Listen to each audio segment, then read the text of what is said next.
Buenos días, buenas tardes o buenas noches. No sé en qué temporalidad estén, pero les mando un gran saludo. Esta es nuestra primera sesión. Vamos a ver la lingüística como ciencia.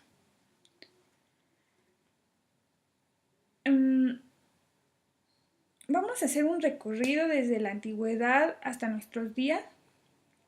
No me voy a centrar tanto en los últimos estudios, ya que creo que es necesario interioricen toda la parte pues ahora sí que los cimientos de la lingüística y cómo fue surgiendo, para que así vayan familiarizándose con los vocablos que vamos a ir ocupando a lo largo del curso. Bien, vamos a comenzar. Los estudios lingüísticos se remontan a la antigüedad, sin embargo, no es hasta principios del siglo XX que la lingüística se erige como una ciencia, momento en que el lenguaje humano es objeto de análisis científico. Ferdinand de Saussure es considerado el padre de la lingüística contemporánea.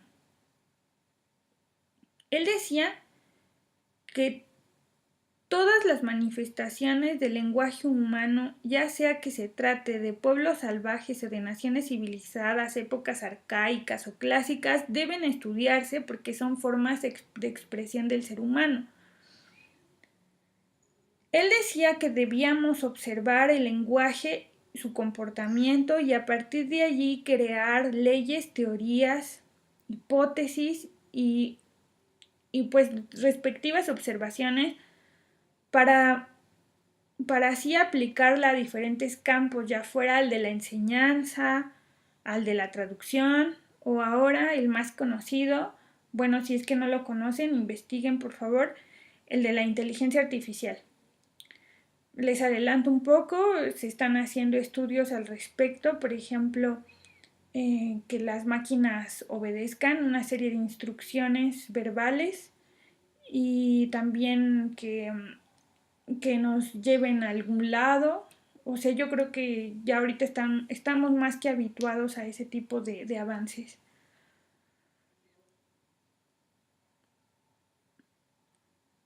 La lingüística es una ciencia que estudia y sistematiza todos los conocimientos sobre el lenguaje. Su objeto de estudio lo constituyen el lenguaje, la lengua, su estructura y sus relaciones con el pensamiento y la sociedad.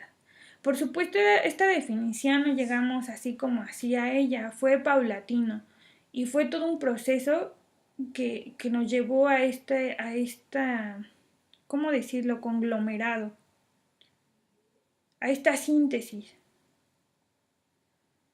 El lingüista Aculengo da tres criterios de periodización. Él dice que pues hay que considerar los estudios que se hicieron previos a los estudios actuales, todos los que se hicieron en la antigüedad. Entonces él propone estos tres criterios. Uno, que va desde la antigüedad hasta el siglo XVIII. Dos, desde finales del siglo XVIII hasta la década de 1930.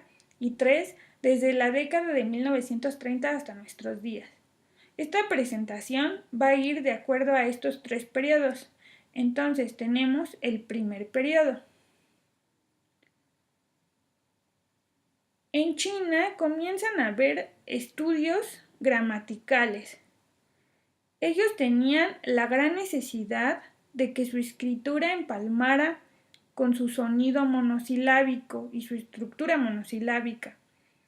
Y bueno, allí les pongo un resumen. En India surgen las gramáticas de la antigua India.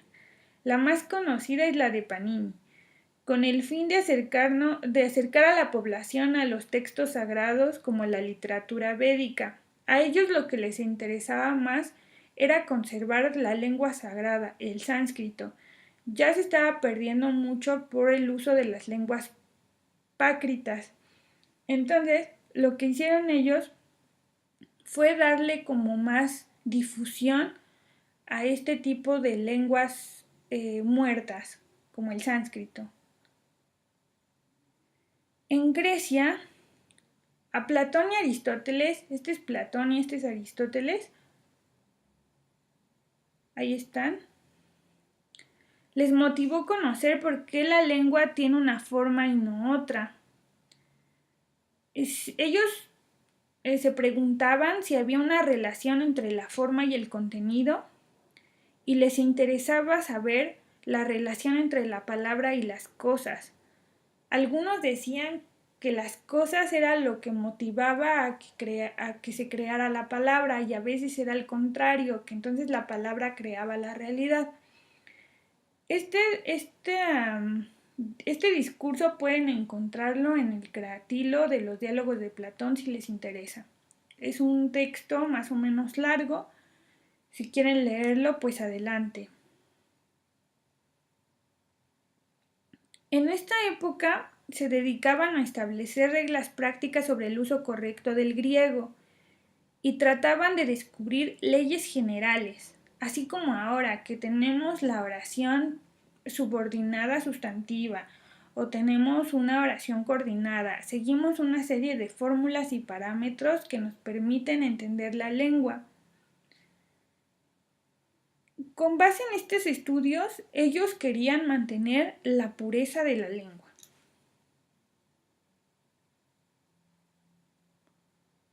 En Roma, las gramáticas griegas sirvieron de base para la creación de gramáticas latinas. Entre las obras más conocidas están la Gramática de latín y de lengua latina libri 25 de Marco Terencio Varrón, Ars Grammaticae de Elio Donato, Institutione Grammaticae de Prisciano. Esas son las 3 gramáticas más conocidas. Bien, como ustedes saben, el español surge del latín. En esa época, bueno, ustedes deben saber que en la antigüedad los etruscos eran la sociedad que imperaba en ese entonces. Roma era un pequeño poblado y poco a poco fue adquiriendo fuerza con el paso de los años. Así que un buen día, pues empezó a conquistar todo, primero el Lacio y después ya toda Europa.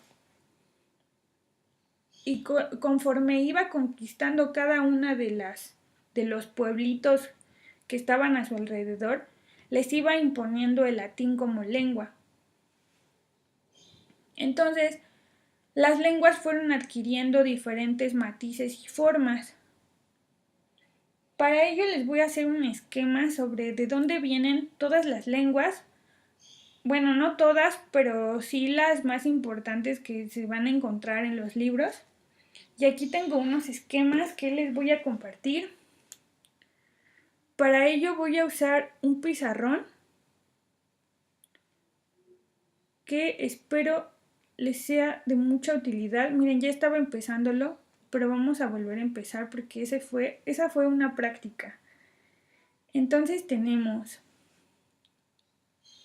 aquí está, de la rama germánica,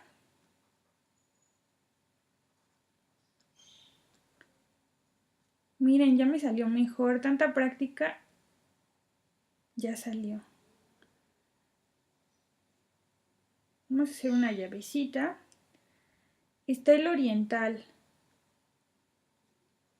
Estos son los pueblecitos que les digo que estaban allí junto con Roma en esos años, o un poco más atrás o un poco más adelante, y de allí salieron todas estas lenguas. Septentrional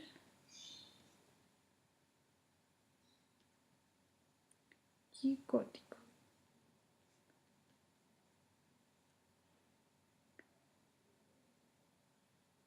O nórdico.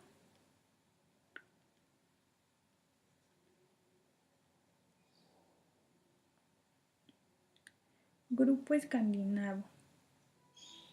Para que conozcan cuáles son las lenguas escandinavas, las lenguas germánicas.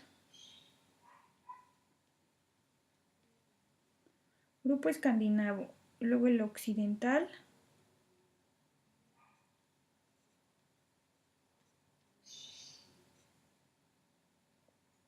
Ya está. En el grupo escandinavo tenemos a el islandés,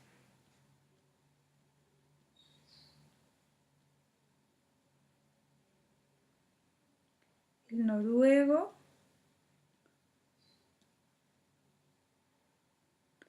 el sueco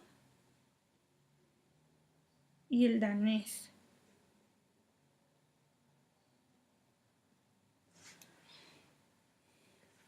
Y el occidental se dividió en dos. Ay, bueno, es que aquí no puedo corregir, pero bueno, esta va para acá. El alto alemán,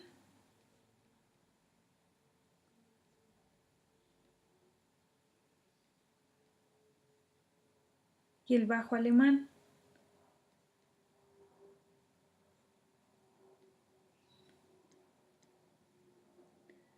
Y aquí tenemos al inglés. Siempre pónganle el acento porque si no dice inglés. El holandés.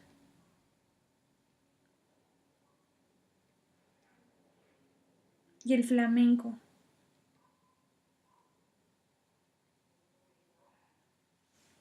Ahí está, esta es la rama germánica. Espero le entiendan bien a mí. Y aquí dice oriental, por si no entendieron. Septentrional o nórdico. Bien. Vamos a borrar. Vamos a hacer la rama italocéltica. Esta es más larga, pero aquí va. Porque aquí aparecen el latín. Entonces, rama italocéltica. Italocéltica.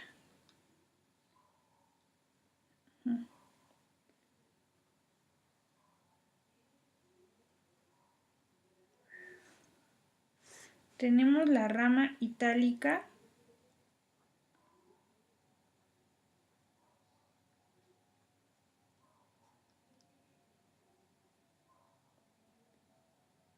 Y aquí tenemos al latín. Y tenemos dos latín. El culto, que se ubicaba en los libros. Y lo hablaba el Senado. Lo hablaba los filósofos. Gente que tenía como una posición social alta. Y el vulgar, que lo hablaba, como su nombre lo dice, el vulgo.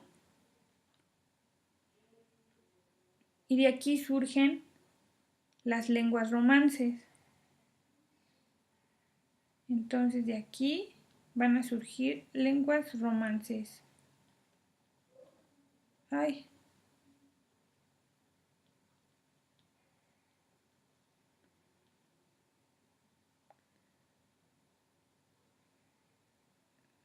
Bueno, aquí, ahí está. Tenemos al gallego portugués.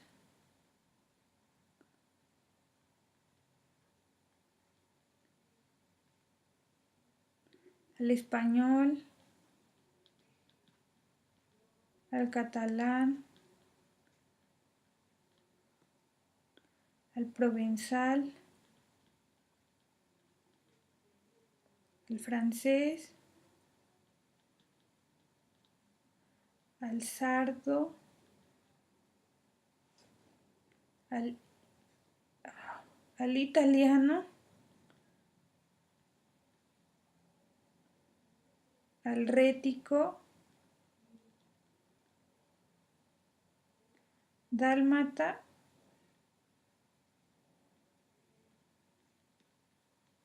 y rumano.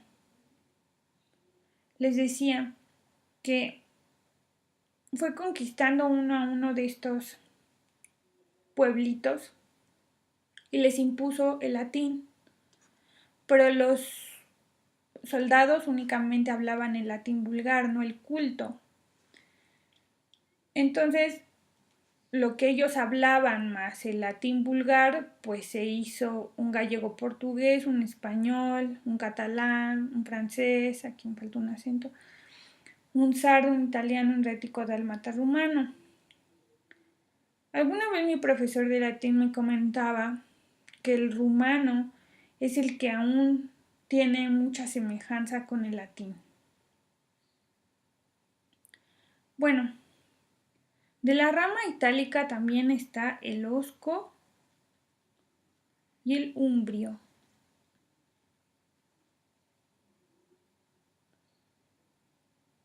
Y tenemos la rama céltica. Rama céltica.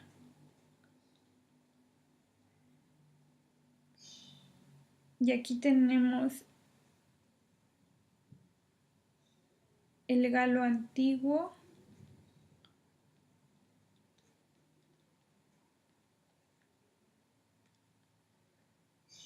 el británico gaélico,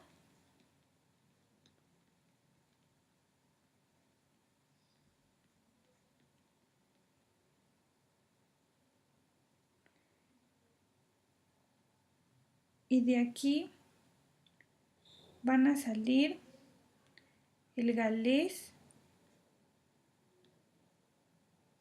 el córnico y el bretón.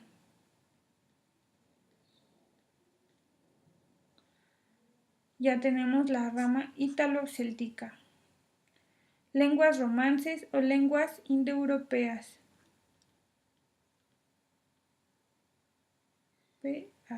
Ajá. Bien, continuemos. Espero que lo hayan hecho conmigo. Si no, le pueden regresar. Y por último tenemos la rama baltoeslava. Rama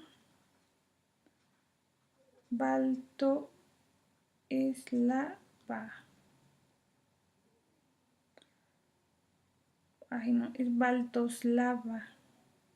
Yo tenía entendido que era baltoeslava, pero lo tengo anotado como, bueno, lo buscan. Si no es baltoslava, es baltoeslava.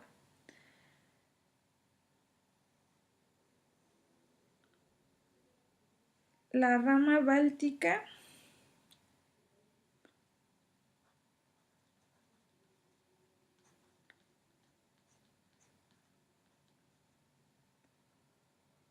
tenemos el antiguo prusiano. Oh. El lituano y el ético letón.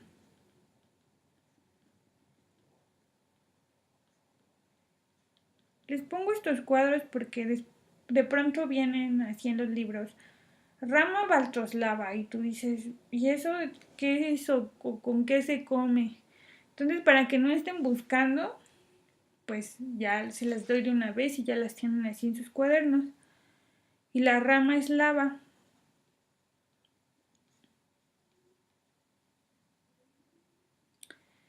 Y se divide en tres, la meridional, esta la van a ocupar más, la oriental y la occidental.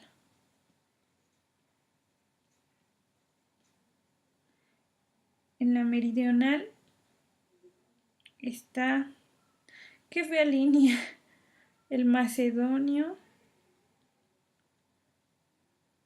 y búlgaro.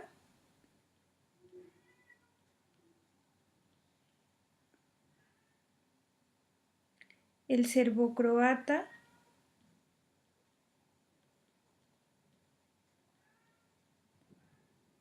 y el esloveno. Esto es una O. Esloveno. Voy a mejorar mi letra. Es que no he practicado suficiente y me cuesta hacerlo con estas tecnologías. El ruso menor en oriental. Ruso blanco y gran ruso. Y acá tenemos el checo, el eslovaco y el polaco.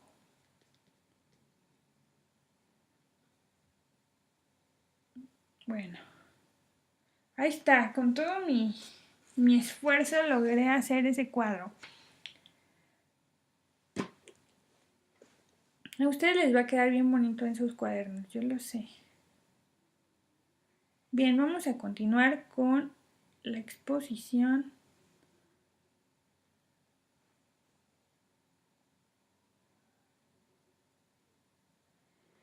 En la Edad Media, el estudio del lenguaje se centró en el latín. Y como ustedes saben, la Biblia se tradujo a diferentes lenguas, primero al alemán y después de allí a todo lo demás. La Biblia en un inicio estaba en griego. Y Martín Lutero se dio la tarea de traducirla a un alemán vulgar, porque también había un alemán culto. Durante su tiempo libre en la Universidad de Wittenberg, sí, Wittenberg creo, allí empezó a traducir toda la Biblia. ¿Por qué? Porque se dio cuenta de que el Vaticano robaba mucho dinero y él quería de alguna manera como desbancarlos, tirarle su teatrito. Entonces, el gran hallazgo de Lutero fue que la fe no se encontraba en un establecimiento, sino la fe se encontraba en uno mismo. Y así le dio tranquilidad a su espíritu y surgió el protestantismo. En la Edad Media también surgieron los alfabetos celtas, por eso se los daba a los anteriores, los germánicos y el cirílico. El cirílico es el alfabeto que usan los rusos. ¿Qué más? También cabe señalar que en la Edad Media no se desarrollaron estudios fonéticos, todo se centró en la gramática y casi todo en la cultura latina. Continuemos. Los árabes desarrollaron con éxito el estudio del lenguaje y aplicaron ideas de los hindúes y de los griegos para enseñar el Corán. Y fueron los primeros en estudiar las lenguas turcas. Maksumud Kashagarsky, déjense los anoto. Bueno, con mi horrible letra lo siento. La voy a tratar de hacer bien, pero creo que entre más me esfuerzo, más fea me sale. Maksumud Kashagarsky. Oh, aquí, ahí está. Maksumul Kashagarsky hizo un trabajo de comparativo de las lenguas turcas. Aquí dice, los lingüistas árabes supieron hacer descripciones de la fonética, la gramática y el léxico.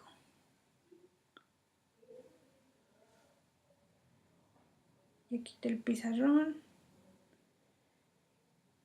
En el Renacimiento, en los siglos XVII y XVIII surgieron las gramáticas generales. Y surge la gramática general racional escrita en el monasterio de la Port Royal También es denominada como gramática de la Port-Royal y establece principios generales de la descripción de las lenguas. En el Renacimiento, básicamente, se copiaron los estudios gramáticos que tenían los griegos para hacer estos nuevos.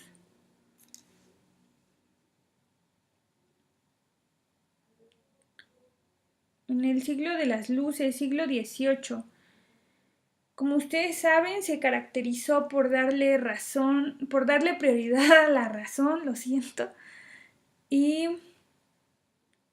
decían que aquello que no fuera racional era inútil y debía ser inmediatamente rechazado. Se creó un diccionario comparativo de todas las lenguas y dialectos, en total reunía 272 lenguas del académico ruso Palas, el catálogo de las lenguas de pueblos conocidos, que abarcaba 300 lenguas del monje Lorenzo Hervás y Panduro, un monje español, y Mitridates o Lingüística General del alemán Adelung. Esos son los 3 trabajos más importantes del siglo de las luces. Bueno, algunos puntos a considerar del primer periodo es que en este primer periodo a las lenguas se les trataba como un mecanismo inmutable y estático y no describían la lengua como su funcionamiento, sino trataban de hacer leyes y generalizar aspectos. Segundo periodo.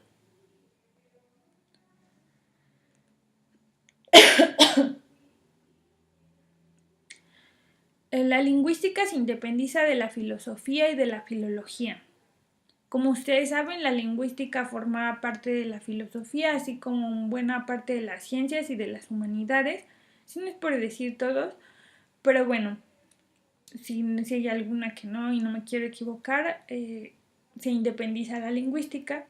Se descubre el sánscrito por los ingleses y franceses. Esta lengua, fíjense que tenía cierto parecido con las lenguas indoeuropeas y de algún modo quieren verificar si tienen alguna relación. Entonces en esta época se va a dar este tipo de investigaciones. El movimiento romántico despertó interés por estudiar el pasado grecolatino medieval y las grandes civilizaciones orientales. Aquí se intentan, en el romanticismo, reconstruir los protolenguajes, es decir, un protolenguaje es una lengua primitiva de las cuales se derivaron las lenguas modernas, o sea, las que vimos en los esquemas. Se trata de reconstruir el latín, se trata de reconstruir el griego, se tratan de reconstruir el sánscrito, esas lenguas que a lo mejor ya no, pues, o sea, ya no están vivas. Entonces, de algún modo, estos protolenguajes sirven como un medio para revivirlas. Y en esta época se caracteriza porque se sigue un principio científico que propició el surgimiento de un enfoque histórico y evolutivo. Como ustedes saben, surge el origen de las especies de Charles Darwin. Aquí les tengo una imagen. Dejen saco el pizarrón. Esta es un marsupial y es una especie, una primera especie. Y dependiendo del medio surge que se fue a vivir a los árboles, que es el chimpancé, que tiene otras características, que en realidad no sé ni qué es. Bueno, este es un lobo. Es que está, creo que en... ¿Quién sabe en qué idioma estará? El antílope, creo que es catalán. Urso, oso, el castor. Entonces, dependiendo del medio en el que viven, él se adapta, la especie se adapta y ahora sí que se crean las facultades para vivir en ese ambiente, ya sea un ambiente hostil, entonces necesita de alas para volar, o necesita pelo para sobrevivir del frío, o necesita cuernos para proteger a su familia, ¿no? No sé, ¿no? Entonces, dependiendo del ambiente, la especie en común va a evolucionar. Y lo mismo sucede con las lenguas. Entonces, básicamente del latín surgen las lenguas romances y adquieren sus propias características de acuerdo al ambiente en el que habitan.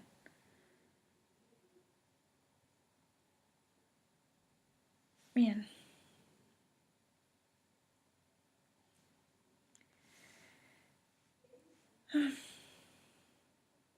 ¿Dónde me quedé?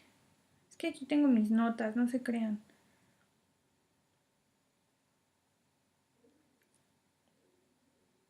Bien, uno de los que siguieron los principios científicos fue Rasmus Christian Rask.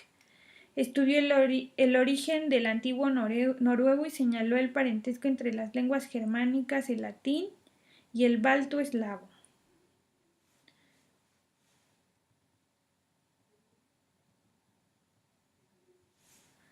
Él es Franz Bopp.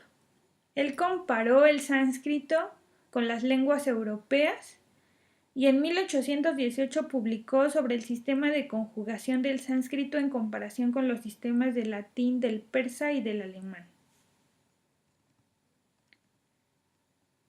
Él es Jacob Grimm, también es alemán, utilizó un método histórico comparativo para estudiar un grupo de lenguas germánicas y estudió los cambios de sonido.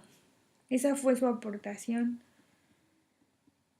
Él es Wilhelm von Humboldt y encuentra una relación estrecha entre pensamiento, lenguaje y considera el lenguaje como una actividad del espíritu. Él es August Schleicher, compara las lenguas con organismos vivos, dice que nacen, viven según sus leyes y mueren. Esta concepción tiene sus huellas hoy día, en términos como lengua muerta, parentesco lingüístico y familia de lenguas. Siguen con lo que dejó una vez Darwin. Y por último tenemos al grupo de los neogramáticos. Intentaron dar a los métodos lingüísticos un fundamento científico y poner a la lingüística a la altura de las ciencias naturales. O sea, se podrían considerar los anteriores. Defendían que el único tratamiento de la lengua era histórico y sus estudios se centraban en los cambios fonéticos. Manifestaron un interés por el estudio de la lengua viva e investigaban dialectos hablados hasta el momento. Más adelante vamos a hacer una distinción entre dialecto, sociolecto, geolecto e idiolecto para que les quede claro cada uno de estos conceptos.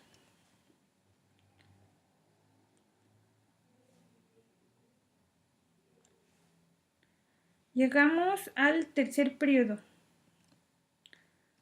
Ay, sí. Bien. A principios del siglo XX surge en Francia y Suiza la corriente sociológica en lingüística. Desplaza el interés de estudio hacia las lenguas vivas y los dialectos, y no a la construcción de los protolenguajes. Ya vimos lo que era un protolenguaje.